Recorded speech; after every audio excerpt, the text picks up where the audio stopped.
don't have any reason for wanting to read this other than the simple fact that some time ago I flagged this as a possible book for my blog. As usual, this is not an audiobook. If you came here under some sort of mistaken idea that it was, why? I want to know exactly what prompted you to click on this, because this keeps happening no matter how many times that I explain that it's not. Oh, and before anybody asks, Crewel is a kind of like embroidery, I guess. I'm not quite sure what the difference is between the two, but whatever. Don't feel too bad if you didn't know. I thought that it was simply cruel, but spelled in all unique and special snowflakey until I looked it up. Prologue. This is some sort of world where sometimes girls have magic spinning powers, and by spinning, of course, I mean spinning thread, because thread and yarn work and crueling is the kind of the theme of this book. Men come to take these girls away in the middle of the night. Although the narration tells us most people believe that it's lucky to touch the girls, it's still left a little in the air if these girls being taken away is a good thing or not. Our unnamed female lead has this spinning gift, but her parents act like this is a bad thing, hence my confusion over if these powers are a good thing or not. So her parents teach her how to be clumsy, which is honestly way more impressive than the nonsense of Bella Swan. But depending on how this is written and how it plays into the plot, my opinion of this is likely to change. But most importantly, they teach her how to be bad at spinning, so that when she turns 16 and is taken away from mandatory testing, they'll think that she's bad at it and ask her to leave. And in case you're wondering how old she is, she's to be taken away tonight, because of course she is. Chapter 1. Our still unnamed main character sits outside of her little sister's school. She tells the readers that she made a promise to always be there for her sister, no matter what. Her sister is named Amy? Ami? I don't know. I think they'll probably stick to calling her Amy for the sake of my sanity. Anyway, as Amy gets out from school, a named main character lies about an unknown something. As they get home, they find their mother home as well. Mother is of the opinion that unnamed main character is going to get married soon, which... Isn't she 16? What kind of messed up society is this? Also, this place is called Roman, which seriously looks like a mashup of ramen and Rome. There was an attempt, but not exactly a good one. Unrelated, but the paragraph breaks are a needle with some thread. It's probably the coolest paragraph break that I've seen. I've seen books with wolves and moons and dragons as paragraph breaks, but the needles are so different and unexpected. As the story continues on, we're subjected to more random musings about the scenery of the house. The chapter opened on the autumn leaves, and both scenes were quite tedious and kind of pointless. I'm really hoping that this doesn't continue because my padding tolerance meter has been really broken recently. When the book finally remembers it is supposed to be telling a story, it begins to give us a little bit of world building. Looks like we've got another dystopia where both their heavily regulated unnamed parents had to beg in order to have another child. Unnamed wanted to have a brother. Her mother explained that it wasn't possible. At first, I simply thought that she was talking about the randomness of genetics. Instead, it seems like literal gender is strictly controlled here, which, cool. No need to further explain how you're able to control what sperm hits which egg or anything. Our main character is finally given a name which is Atlas. Adelice? I have no idea. It's giving Ada plus Alice. Look, I don't mind fantasy names, but could you at least give the readers a guide on how everything is supposed to be pronounced? I feel like I'm floundering right out of the gate here. Then there's this really long section about how, and I quote directly from the book, girls are expected to remain pure and natural in body and appearance until they're officially released from testing. Purity standards ensure that girls with weaving abilities don't lose them by becoming promiscuous. These girls are freaking 16 when they age out of this program. What kind of messed up world is this? This is going to be one of those books, isn't it? The reviews warned me about how sexist this book was, but I didn't think that it was going to start in chapter 1, page 3. Following the introduction of the Handmaid's Tale for teen, Adelaide starts to talk about how her parents wasted ration tickets in order to get her a cake from the bakery. I have the concept of thoughts and prayers for them since nobody was forcing them to do that. Amy then starts to go on about how so-and-so's older sister wasn't chosen, that her parents are quickly trying to set her up with all of the eligible bachelors in town, which, again, these girls are freaking 16. Why are their life choices work for the tribal government or immediately get married and pop out your 2.5 kids? Despite how much of the parents have raised Adelaide to reject the government, they apparently have done no such thing for Amy, because her little sister is singing the praises of, checks notes, never being able to see your parents again but having to weave the fabric of reality. What? Mom smiles but doesn't respond. Amy fawns over the glitzy images on our daily bulletin most pre-testing girls, but she doesn't truly understand what spinsters do. I mean, of course she understands that they maintain and embellish a fabric that makes up a world. Every girl learns that early in academy, but someday my parents will explain that spinsters really do, that no matter how good their intentions, with absolute power comes corruption, and the guild has absolute power over us and the spinsters. But they also feed us and protect us. I listen to my parents, but I don't really understand either. Can a life of providing food and safety for others be that bad? Also, the title of this job is literally spinsters, like what you call a woman over 24 who is unmarried. I don't think that a single person really thought that name through. I get what the author was going for. The theme of the story is about thread, and you spin the thread, spinster. But it literally has a whole other meaning. You can't simply throw this in here and expect for people to be behind this.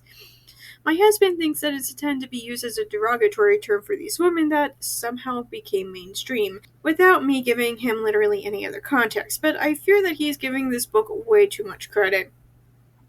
It's at this point that they have to tell Amy that this book has given her a nickname of Ad, which is bizarre, but it sure beats trying to figure out how to pronounce the mess of her name. So they tell Amy that Ad was actually chosen, which is baffling to Amy since Ad and her parents were so set up against her going, yet they're also celebrating this. We're not against the spinsterhood, Mom repeats in a rush. Now is as good of a time as any to start drinking. Amy will not shut up about how glamorous that life as a spinster is. This is quickly turning into a dead horse moment, and we're still in chapter 1. How did the parents manage to indoctrinate their first child so much, yet let the state fill their second daughter's head with their own propaganda? However, I'm certain that once the plot kicks off, we won't see Amy again, so that's the only consolation prize to how terrible that she is. I would question if maybe Amy isn't correct about how wonderful that this life is going to be, but this is a young adult dystopia, and Ad is the main character. You know that it's going to be 10 times worse than anything Ad could imagine. The mom starts randomly talking about getting makeup for Ad, but the way that she makes it sound that it's 100% mandatory for every female over a certain age to wear it. Again, I was warned about the sexism in this book, but I didn't think that it would be so obvious. And right out of the gate, they keep talking about Ad getting married, which she must do before she's 18, and how she wants to get a job as a teacher, which is confusing because I thought that she was supposed to go off and be a spinster. What is happening? This is immediately followed up by Ad hinting that instead of telling the carefully prepared lies during her testing, she messed up somehow. But enough about that, let's hear about the teachers! Woo! Amy then says that they need a new teacher, that their previous teacher had an accident. I've never known anyone who's had an accident before. Her voice is a mix of awe and solemnity. None of us know anyone who has had an accident because accidents don't happen in RS. I think that the book is trying to explain to us that bad things don't happen because there are these women who are literally weaving the fabric of reality, and they're being told not to let Mrs. Swindler's fingers get caught in a meat grinder or whatever happened to her.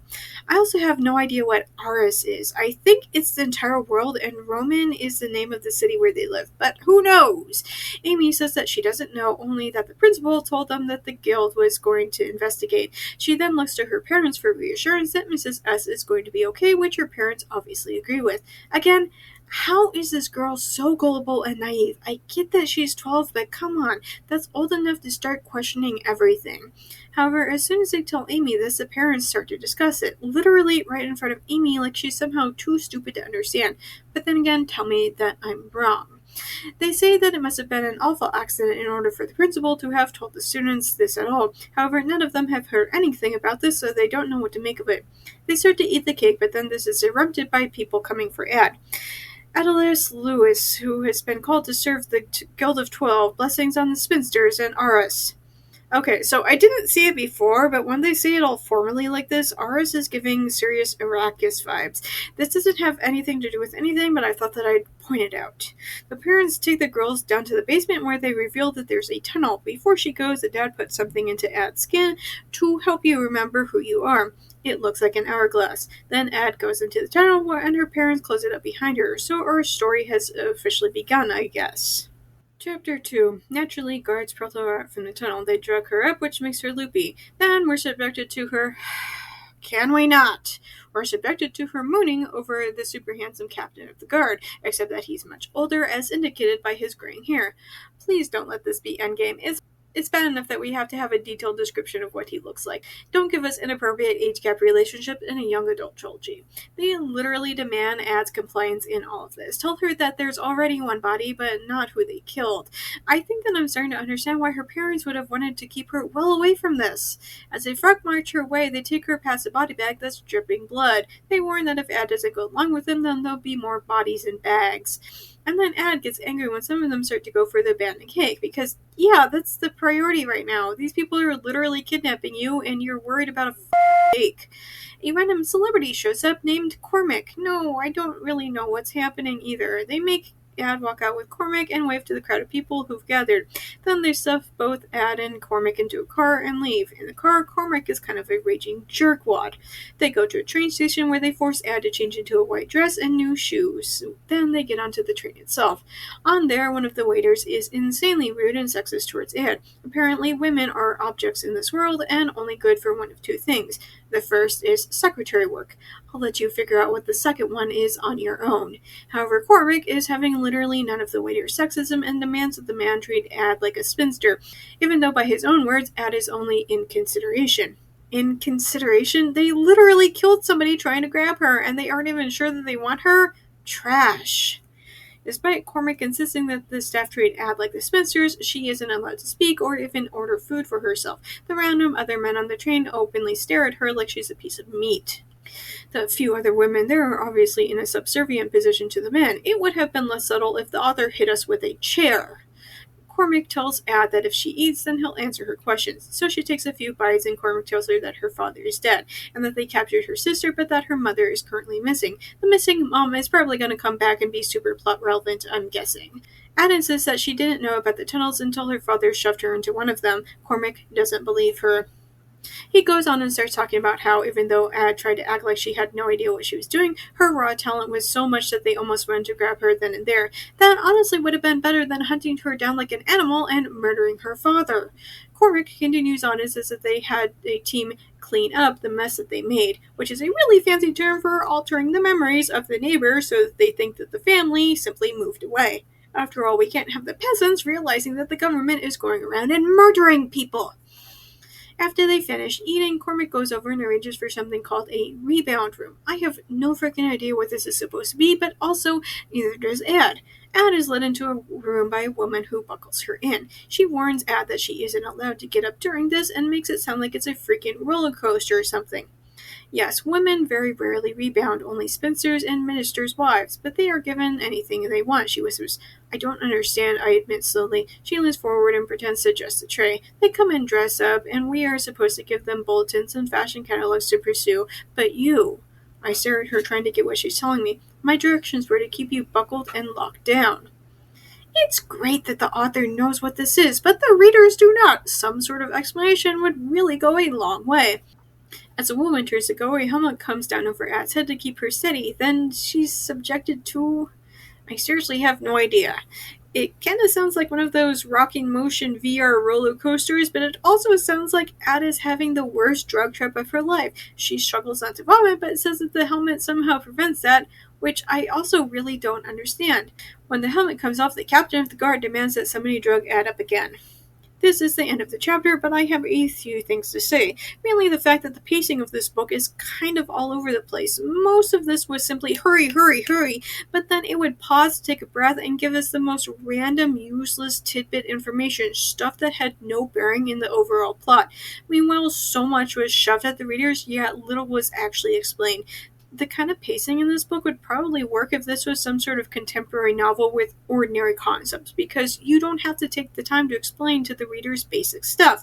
But this is nonsense that only exists in the author's head. And I know that we're only 2 chapters in, but right now the author is doing a piss-poor job of explaining it. What's worse is that this book could have been fixed to explain all of this in a way that was easier to understand, but for some unholy reason, it wasn't. Chapter 3. The chapter opens with this bizarre tangent about a childhood bully Ad had. I'm certain that the author thought that she was being deep and meaningful, but I feel like these kind of metaphors should only be put into the story after the characters have been established. Right now, this feels kind of flat and forced. Anyway, this girl lived next to Ad and bullied her, but one day a bird's nest fell into the line that divided their yards, and for some reason, seeing the other girl pushing the eggs around in the nest kind of broke Ad. She thought that she was doing the right thing and putting the nest back up in the tree, but as she went up into the branches, she saw the woven tapestry of their world. She tried to tug on them to turn back the clock to when the mother bird was watching over her nest, but it failed, either because Ad didn't know what she was doing or because that's not how this works at all. Later, Ad lies in a windowless cell and thinks about the things her parents have done. She wonders if this is how spinsters are treated, but then decides that it's not, that she's being punished for the treason her parents committed. Again, I feel like it would have been better to start building up the world before saying things like, my parents committed treason, because maybe they did. How would we know when we know next to nothing about any of this?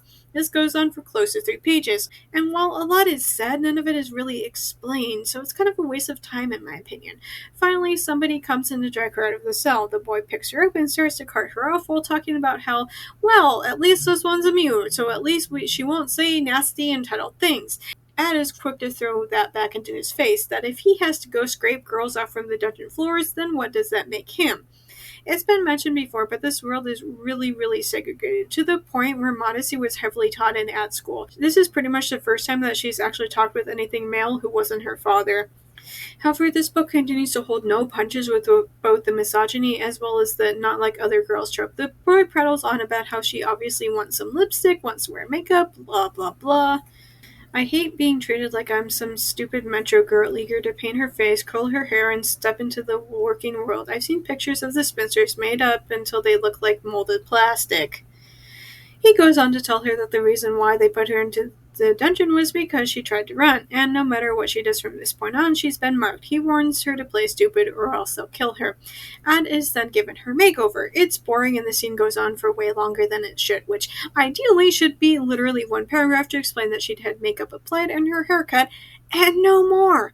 Following her makeover, we get the cliche, I don't recognize myself in the mirror business. A woman named Mela comes in and says that she's going to be training Ad and the other eligibles. That's what this book calls them, eligibles. Ad knows that this woman is going to be using brainwashing techniques on her and the other girls, but Ad strokes the hourglass thing her father put under her skin and tries to be strong.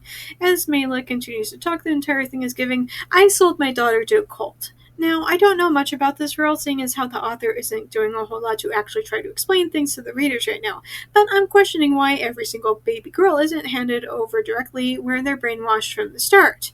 Why bother when they're 16 years old? From a governmental standpoint, this is such a huge waste of everybody's time and energy, especially since Ad is apparently not the first who tried to run, nor whose family tried to resist their daughter being taken. Here, you are beautiful, Adelize. Here you have a chance at something other than serving the ridiculous demands of men. Here, Mela adds thoughtfully, you are more than a secretary. First off, the implication that women cannot possibly be beautiful without makeup is kind of icky. Second, why is this society so tipped against women in the first place? Even reading this in 2024, and women have more rights than this. This book seriously feels like a fever dream straight out from the 1950s. Here, there is no hiding. Her sweet whisper sounds strangely like a hiss. There is not even death. So, is this like in the Everlife series where there's simply life after death, or is this more along the lines of we control death so you can't even kill yourself? Anyway, Ad plays dumb and compliant, since she knows that even if death were to come, she'd likely be thrown into the cell and denied food and water again. Death would be a mercy after all of that. She does try to ask what happened to her sister and mother, however, Mela doesn't really respond and simply orders Ad to be taken away. The boy who escorts Ad to her room introduces himself as Eric. He's the one who drugged her at the end of the previous chapter, but he insists that he was only acting under orders. Ad isn't impressed with him, or his excuses. He's probably going to be the love interest, since he's the only one who's actually been introduced to the readers.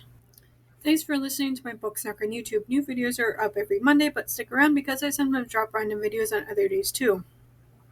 Just as a reminder, even if you can't financially support me, there are other ways to help me out. The first is watching this video as well as all my other videos. It's also important to like and subscribe. Finally, you can share this video with all of your friends so that they can help as well. If you're already caught up with all of my videos, you can go to Tumblr for my main book. Snark's always free and updated every morning. newly added to Patreon is to become a member without paying. You'll get access to the same things on Tumblr, but on Patreon. Supporters can have access to so many more books now starting at $1 a month. Also, new is a 1-week free Patreon trial, so be sure to check that out. Special thanks to Dawn and Phoebe for supporting me on Patreon already. If you want to hear your name in my video next week, either support me on Patreon or make a one-time donation. Do you like my Snark so much that you want me to snark your writing? I do that too. For just $6 per chapter, I will tell you how awful that your writing is, but not to worry if you feel like you couldn't take the criticism. I also offer regular book editing as well, just $10 per chapter. You can contact me on any of my social media platforms if you have further questions. If you want to read some of the things that I've written, you can purchase my works on Amazon. I have a slew of spicy short stories and 2 full-length novels. I also frequently run flash sales on my stories, and if you don't follow me on any social media, you might want to do so just so you can know when I might be offering things for free. Links for everything will be posted below. See you next week, guys!